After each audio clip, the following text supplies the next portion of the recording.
ایک نوجوان نے درویش سے دعا کرنے کو کہا۔ درویش نے نوجوان کے کندھے پر ہاتھ رکھا اور بڑے جذب سے دعا دی، اللہ تجھے آسانیاں بانٹنے کی توفیق عطا فرمائے۔ دعا لینے والے نے حیرت سے کہا، حضرت الحمدللہ، ہم مال پاک کرنے کے لیے ہر سال وقت پر زکوٰۃ نکالتے ہیں، بلاؤں کو ٹالنے کے لیے حسب ضرورت صدقہ بھی دیتے ہیں، اس کے علاوہ ملازمین کی ضرورتوں کا بھی خیال رکھتے ہیں۔ ہمارے کام کرنے والی کا ایک بچہ ہے جس کی تعلیم کا خرچہ ہم نے اٹھا رکھا ہے، اللہ کی توفیق سے ہم تو کافی آسانیاں بانٹ چکے ہیں۔ درویش تھوڑا سا مسکرایا اور بڑے دھیمے اور میٹھے لہجے میں بولا، میرے بچے، پیسے، کھانا، یہ سب تو رزق کی مختلف قسمیں ہیں، اور یاد رکھو، رازق اور رزاق صرف اور صرف اللہ تعالیٰ کی ذات ہے، تم یا کوئی اور انسان یا کوئی اور مخلوق نہیں۔ تم جو کر رہے ہو، اگر یہ سب کرنا چھوڑ بھی دو تو اللہ تعالیٰ کی ذات یہ سب فقط ایک ساتھ میں سب کو عطا کر سکتی ہے۔ اگر تم یہ کر رہے ہو تو اپنے اشرف المخلوقات ہونے کی ذمہ داری ادا کر رہے ہو۔ درویش نے نرمی سے اس کا ہاتھ اپنے دونوں ہاتھوں میں لیا اور پھر بولا، میرے بچے، آؤ میں تمہیں سمجھاؤں کہ آسانیاں بانٹنا کسے کہتے ہیں۔ کبھی کسی اداس اور مایوس انسان کے کندھے پہ ہاتھ رکھ کر پیشانی پر کوئی شکن لائے بغیر ایک گھنٹہ اس کی لمبی اور بے مقصد بات سننا آسانی ہے۔ اپنی ضمانت پر کسی بیوہ کی جوان بیٹی کے رشتے کے لیے سنجیدگی سے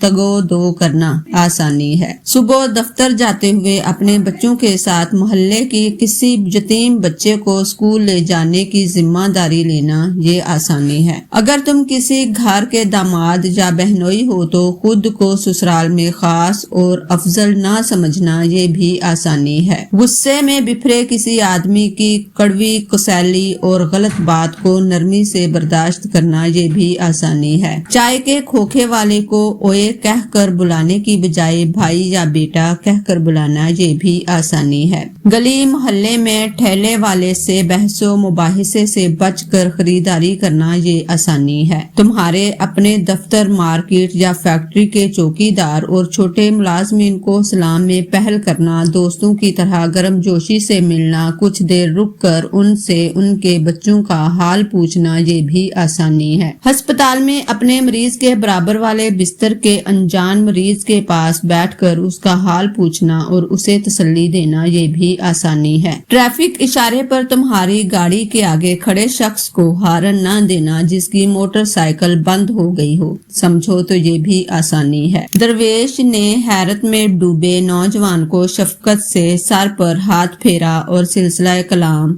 جاری رکھتے ہوئے دوبارہ متوجہ کرتے ہوئے کہا، بیٹا جی، تم آسانی پھیلانے کا کام گھر سے کیوں نہیں شروع کرتے؟ آج واپس جا کر باہر دروازے کی گھنٹی صرف ایک مرتبہ دے کر دروازہ کھلنے کا انتظار کرنا۔ آج سے باپ کی ڈانٹ ایسے سننا جیسے موبائل پر گانے سنتے ہو۔ آج سے ماں کی پہلی آواز پر جہاں کہیں ہو فوراً ان کے پاس پہنچ جایا کرنا۔ اب انہیں تمہیں دوسری آواز دینے کی نوبت نہ آئے۔ آئندہ سے بیوی کی غلطی پر سب کے سامنے اس کو ڈانٹ ڈپٹ مت کرنا۔ سالن اچھا نہ لگے تو دسترخوان پر حرف شکایت بلند نہ کرنا۔ کبھی کپڑے ٹھیک استری نہ ہو تو خود استری درست کر لینا۔ میرے بیٹے، ایک بات یاد رکھنا، زندگی تمہاری محتاج نہیں، تم زندگی کے محتاج ہو۔ منزل کی فکر چھوڑو، اپنا اور دوسروں کا راستہ آسان بناؤ، انشاءاللہ منزل خود ہی مل جائے گی۔